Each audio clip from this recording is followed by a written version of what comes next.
laporan dan sprindik dari Polri. Iya, diantaranya disebut oknum salah satu.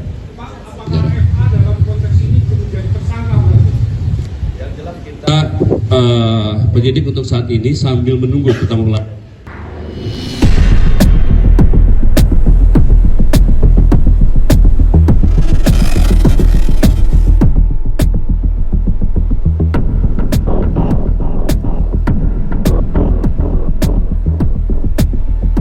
Tidak tahu, baru tahu dari media, dan saya tidak pernah lihat wujud aslinya, ya saya tidak bisa memastikan.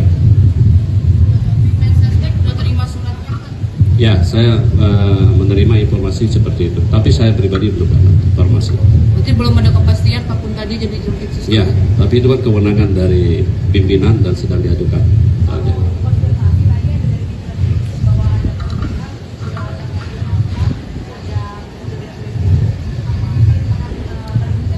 Baik, memang hari ini, per hari dari kemarin secara berlanjut telah dilakukan penyerahan sejumlah barang bukti terkait dengan kasus dugaan tindak pidana korupsi dan TPPU dalam 3 perkara dari penyidik Polri kepada penyidik di Kejaksaan Agung. Dan saat ini Kejaksaan Agung telah menerbitkan sprindik sebanyak 3 sprindik. Ada 3, yaitu terkait sprindik nomor 43 dugaan tindak pidana korupsi dan TPPU untuk PT Krakatau. Yang kedua sprindik nomor 44 dugaan tindak pidana korupsi untuk perkara PLTU PLN yang bailout. Ketiga sprindik 45 terkait dengan Asabri, sebagaimana laporan misalnya yang kita terima dari penyidik Polri. Jadi sudah dibentuk, dan semenjak diterbitkan sprindik maka segala kegiatan dan tindakan-tindakan yang bersifat pro justisia sudah beralih kepada penyidik kejaksaan. Dan dalam pelaksanaannya kita tetap bersinergi dan berkolaborasi dengan penyidik Polri, dan juga kita akan berkolaborasi dengan KPK untuk mensupervisi proses penyidikannya, dan juga tentunya sesuai dengan kemarin bahwa mitra kita dari Komisi 3 DPR akan ikut juga mengawasi pelaksanaan proses penyidikan yang sudah diserahkan kepada penyidik Kejaksaan Agung. Enggak dong. Kan dari sprindik Polri sudah diserahkan ke kita. Secara resmi kan hari Sabtu kemarin sudah. Nah, menindaklanjuti. Dan ini hal biasa, dulu juga pernah. Dulu di Asabri kan Asabri dulu dari Polri diserahkan ke kita. Ya, karena dengan ada terbit kan kita meneruskan, dan sekarang kan adanya beralih di Kejaksaan. Pak, tadi status tersangkanya tetap berlanjut atau menunggu penetapan ulang di? Nah, ini kan kita menunggu, tentunya kan ini sprindik, kita sudah menunjukkan sprindik. Tersangka itu kan dikeluarkan dari sana ya. Nah, tentunya kita pelajari, nanti penyidik ini kita buka, kita pelajari dulu. Berdasarkan barang-barang bukti yang ada juga sambil berlanjut ini, termasuk nanti kan kita belum menerima, ini yang baru kita terima kan dokumen-dokumen, belum barang bukti, nanti juga tersangka kita terima.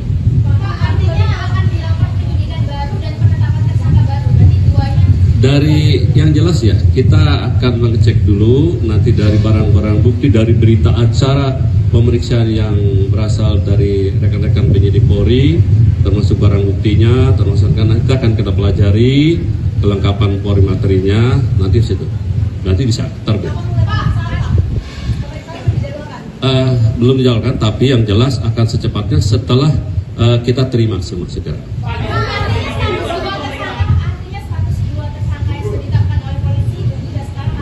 Tidak gugur, tapi kan kita sprindik dulu, terbit. Tidak gugur, yang penting kita terima dulu, kita pelajari semua. Dalam pertimbangan kita termasuk sprindik dari Polri. Orang dan sprindik dari Polri.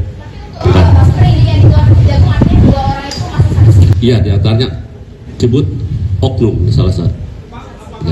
dalam konteks ini kemudian tersangka Kita penyidik untuk saat ini sambil menunggu kita mengelar. Tadi sebagai Jampisus baru dan mengkonfirmasi Mas apakah Ini langsung Pak Prabowo sudah Langsung menerima swab, usulan tersebut, Mas Pras? baik, secara resmi dapat kami laporkan bahwa sekarang tanggal berapa ini? 15 ya, sekarang tanggal 15. Jadi per kemarin hari Selasa tanggal 14 Jaksa Agung telah secara resmi mengirimkan surat kepada Bapak Presiden untuk mengajukan usulan nama pengganti pejabat Jaksa Agung Muda Tindak Pidana Khusus yang beberapa waktu yang lalu mengajukan pengunduran diri. Aku tanya hafal suaranya ini. Dari 8 hari ke depan Mas tadi laporan apa saja yang akhirnya disepakati Gimana nggak dengar? soal rapat hari ini dulu, jadi Oh. hal-hal apa saja yang disampaikan dari Mensesnek ke Komisi 13 dan apa yang disepakati akhirnya. Baik, terima kasih teman-teman. Jadi hari ini kami memenuhi undangan dari Komisi 13, undangan rapat kerja dalam rangka laporan pertanggungjawaban keuangan pemerintah tahun anggaran 2025. Jadi sebagaimana biasa, memang prosesnya seperti itu setiap tahunnya. Yang intinya kami melaporkan seluruh penggunaan anggaran di Kementerian Sekretariat Negara yang sekarang membawai kurang lebih 17 satker, dan alhamdulillah tahun 2025 kami mendapatkan penilaian dari BPK wajar tanpa pengecualian, dan itu sudah berjalan selama 12 tahun berturut-turut, sehingga tadi kami juga dalam forum raker tersebut menyampaikan apresiasi, terima kasih dan penghormatan yang setinggi-tingginya juga kepada para menteri sekretaris negara yang sebelum periode kami yang menjaga tata kelola pengelolaan keuangan kita selalu mendapatkan wajar tanpa pengecualian selama 12 tahun berturut-turut. Kemudian juga kami melaporkan beberapa hal di luar laporan keuangan yang tentunya itu masih berkaitan dengan tanggung jawab tugas yang diemban di bawah Kementerian Sekretariat Negara. Salah satunya adalah mengenai pengelolaan aset negara, yaitu yang berada di bawah Badan Layanan Umum, BPK GBK dan BPK Kemayoran, yang sebagaimana saudara-saudara juga pasti mengikuti bulan yang lalu tanggal 18 Juni salah satunya adalah proses pemindahan pengelolaan kompleks Blok 15 Hotel Sultan, yang itu salah satu bagian dari kawasan pengelolaan GBK yang kami bertanggung jawab dan melaporkan kepada Komisi 13 beserta dengan rencana-rencana ke depan untuk kita. Semangatnya adalah mengoptimalkan pengelolaan aset yang dimiliki oleh negara sehingga pemasukan atau pendapatan kepada negara itu jauh lebih optimal lagi. Mas, eksekusi Hotel Sultannya udah selesai belum sih, Mas? Sekarang sedang proses untuk pengosongan, ya, karena memang kita menyepakati kurang lebih butuh waktu sekitar 1 bulan untuk pengosongan aset-asetnya. Targetnya diserahkan ke Danantara kapan, Mas? Kita sedang dalam proses, ya, sudah beberapa kali rapat dengan teman-teman Danantara, dalam hal ini Injurni ya, untuk kemudian ke depan supaya pengelolaan hotelnya bisa lebih optimal sebagaimana yang tahun lalu juga JCC itu sudah habis kontraknya, kemudian tidak kita perpanjang dan kita kelola sendiri, dan ternyata itu secara signifikan menambah PNBP kita. Kalau ini Kemayoran, Mas, asetnya apa sih, Mas, yang mau diambil negara? Bukan kok asetnya apa yang mau diambil negara, tidak ya. Jadi prosesnya adalah seluruh kawasan baik Kemayoran maupun GBK itu semenjak kami diberi amanah kurang lebih sekitar 1,5 tahun yang lalu, memang kami melakukan review terhadap seluruh kontraknya karena memang jenisnya bermacam-macam.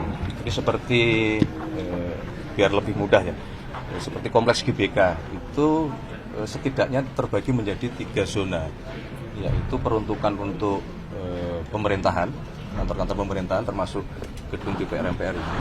Kemudian ada zona untuk olahraga, kegiatan-kegiatan olahraga, dan ada zona yang untuk komersil. Jadi masing-masing kondisinya berbeda-beda, sehingga itu kita review, kita melakukan audit dan mempelajari satu persatu per per kontrak. Ada yang sudah diberikan hak kelola tapi tidak ada kegiatan sama sekali, jenis yang seperti itu. Ada yang diberi hak kelola tapi kita merasa cukup kecil ini bagi hasil yang didapat oleh negara. Nah itu yang sedang kami lakukan baik di kompleks GBK maupun kompleks Kemayoran. Mas Pras, bisa dikonfirmasi Mas untuk Jaksa Agung mengusulkan nama Pak Kun tadi sebagai Jampisus baru, dan konfirmasi Mas apakah ini langsung Pak Prabowo sudah menerima usulan tersebut, Mas Pras? Baik, secara resmi dapat kami laporkan bahwa sekarang tanggal berapa ini? 15 ya, sekarang tanggal 15. Jadi per kemarin hari Selasa tanggal 14 Jaksa Agung telah secara resmi mengirimkan surat kepada Bapak Presiden untuk mengajukan usulan nama pengganti pejabat Jaksa Agung Muda Tindak Pidana Khusus yang beberapa waktu yang lalu mengajukan pengunduran diri, dan kami mohon waktu untuk memprosesnya karena memang ada mekanisme, istilahnya adalah TPA ya. Jadi nanti ada tim penilai akhir yang memang selama ini mekanismenya demikian. Ini karena suratnya baru masuk kemarin, kami mohon waktu, mungkin hari ini akan segera kita tindak lanjuti apa yang diusulkan oleh Jaksa Agung. Dan betul namanya Pak Kun tadi, dan betul namanya Pak Kun tadi, Pak. Kepala Badan Pemulihan Aset itu betul? Betul namanya Pak Kun tadi yang diusulkan Jaksa Agung? Ya kalau berdasarkan suratnya ya. Selain Pak Kun tadi ada kayak wakil Jaksa Agung juga diusulkan juga ya Pak? Ada, tapi mohon maaf kami tidak hafal satu persatu baik nama maupun jabatannya. Tapi nanti pada waktunya kalau hasilnya sudah diputuskan pasti akan kami sampaikan kepada teman-teman media dan kepada masyarakat. Berarti kepresnya kapan Mas? Kepresnya? Ya nunggu tadi proses tadi. TPA. Ya, insya Allah nanti mungkin ini termasuk salah satu yang kita butuh percepatan dibanding dengan proses-proses yang lainnya kan gitu. Pekan ini bisa Mas? Pekan ini kepresnya bisa ditandatangani? Insya Allah. Mas mau ngomongin cepat selesai Mas. Dalam pemanggilan untuk pembahasan ekonomi apa, Pak Lut dan yang lainnya? Bukan dipanggil ya, jadi kan memang secara rutin Bapak Presiden mendapatkan laporan dari berbagai pihak yang secara rutin, salah satunya adalah dari Dewan Ekonomi Nasional. Jadi memang secara rutin beliau Pak Lut sering minta waktu untuk menyampaikan hasil kajian-kajian dari Dewan Ekonomi Nasional, dan menurut saya kemarin sangat produktif, hampir kurang lebih 3 jam Dewan Ekonomi Nasional memberikan paparan mengenai kondisi ekonomi kita yang sehari sebelumnya, sebagaimana yang saudara-saudara juga monitor, Bapak Presiden memimpin ratas khusus ekonomi yang dihadiri cukup banyak oleh menteri-menteri yang berkenaan dengan masalah ekonomi, karena tentu dengan dinamika di Timur Tengah yang kembali menghangat, itu kita perlu mengantisipasi beberapa hal, terutama untuk satu, menjaga masalah fiskal kita, manakala menghangatnya dinamika itu misalnya akan berpengaruh kembali terhadap harga harga minyak. Meskipun dapat kami sampaikan bahwa tidak perlu ada yang dikhawatirkan, sekali lagi berkenaan dengan suplai minyak kita aman, meskipun dinamika di Timur Tengah maupun di Selat Hormuz itu kembali meningkat. Termasuk efek dari nilai tukar kita yang kembali di level 18.000, terakhir 18.200-an, apakah itu juga ikut jadi atensi dari Presiden, dikhawatirkan akan berpengaruh ke hal-hal lainnya juga gitu, Mas? Ya tentu, itu kan menjadi salah satu bagian ya ketika kita bicara ekonomi ini kan mulai dari makro sampai ke mikronya. Jadi kalau saudara perhatikan banyak menteri-menteri teknis yang itu pada tataran mikro, bagaimana Bapak Presiden selain menerima atau meminta update dari seluruh program-program yang sedang dijalankan, tetapi juga beliau kemarin memberi penekanan untuk mempercepat. Salah satu antisipasinya adalah menjaga makro, macam-macam teknisnya, menjaga mikronya juga macam-macam. Salah satunya adalah ekonomi real harus didorong, yang itu menjadi program pemerintah, misalnya mengenai pembangunan kampung nelayan itu diminta untuk dipercepat, karena itu bagian juga dari menjaga ekonomi kita terus bergerak kan. Mas, soal kasusnya Budi Susi katanya menaikkan biaya haji 2027. Belum mengenai biaya haji belum, karena kan baru proses awal ya yang dipimpin oleh Menteri Haji untuk sesegera menghitung berapa sesungguhnya biaya haji untuk tahun 2027. Namun kan tentu evaluasi pelaksanaan haji tahun 2026 tidak hanya berkaitan dengan besaran nilai biaya haji tahun 2027, karena juga itu berkaitan. Jadi manajemen pengelolaan haji akan menentukan juga nanti di ujung berapa besarnya nilai biaya haji bagi jemaah kita. Itu ada apa untuk menaikkan juga? Ada kenaikan juga infonya? Ya belum, ya masih dihitung, karena itu kan menjadi tidak bisa berdiri sendiri, Mas. Jadi misalnya proses haji jemaah kita itu kan berada di secara total ya, itu kan 40 sampai 41 hari. Nah, kalau kemudian kita berhasil menurunkan masa tinggal selama di Arab Saudi, itu kan tentu akan berpengaruh terhadap ongkos hajinya gitu. Jadi kalau kemarin yang sudah muncul itu kan dalam kondisi atau asumsi tidak terjadi perubahan. Misalnya penambahan flight, kita berharap itu akan menurunkan masa tinggal. Nah, kalau masa tinggalnya berkurang, logikanya kan biaya hajinya mungkin bisa dihitung untuk bisa dikurangi atau diturunkan. Kira-kira begitu. Mas, ada pandangan untuk kasus Febri ini lebih dialihkan saja kepada KPK untuk menjaga independensi jaksa, karena dikhawatirkan kalau jaksa yang megang, sementara yang jadi berkasus itu mantan pejabat jaksa, akan berpengaruh kepada independensi jaksa mengusut kasus. Mas, gimana kalau yang penting menurut pendapat saya adalah kita semua sekali lagi ya, sebagaimana yang sudah berulang kali saya sampaikan, bahwa mari kita menghormati seluruh proses hukum, dan berkenaan dengan masalah tindak pidana korupsi, berulang kali juga Bapak Presiden selaku kepala negara maupun kepala pemerintahan mengingatkan kepada kita semua, terutama jajaran pemerintahan, untuk memperbaiki diri, menghilangkan praktek-praktek yang tadi kami sebutkan. Mungkin semangatnya adalah itu. Mas, kemarin Pak Prabowo kan bilang TNI dan Polri kan butuh bukti yang baik. Itu sinyal ada kenaikan dari TNI dan Polri, Mas? Sesungguhnya kita ingin semuanya membaik ya, tidak hanya TNI maupun Polri kan.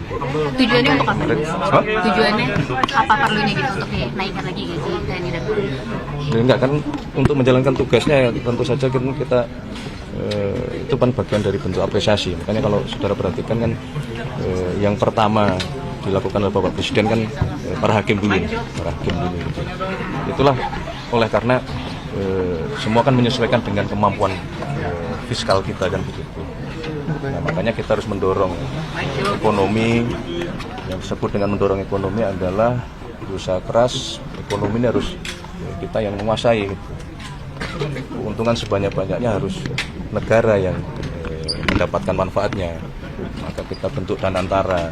Kemudian maka kita keluarkan aturan mengenai ekspor satu pintu. Itu adalah upaya untuk mengurangi apa yang selama ini praktek-praktek under invoicing, under reporting, tidak melaporkan sesuai dengan volume yang seharusnya, tidak melaporkan sesuai harga yang tidak seharusnya. Ada juga istilah transfer pricing, menjual ke perusahaannya sendiri di luar negeri. Nah, selisih-selisih inilah yang berpengaruh terhadap pemasukan kepada negara. Nah itu jadi ini kebijakan-kebijakan yang memang terintegrasi ya, artinya tidak berdiri sendiri, semua saling berkaitan. Mas, apa benar Pak Prabowo marah memanggil Kapolri Mas Sabtu lalu malam Mas?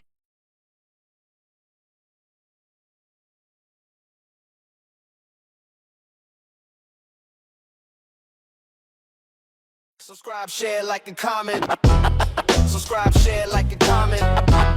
Subscribe, share, like, and comment. Subscribe, share, like, and comment. Subscribe, share, like, and comment.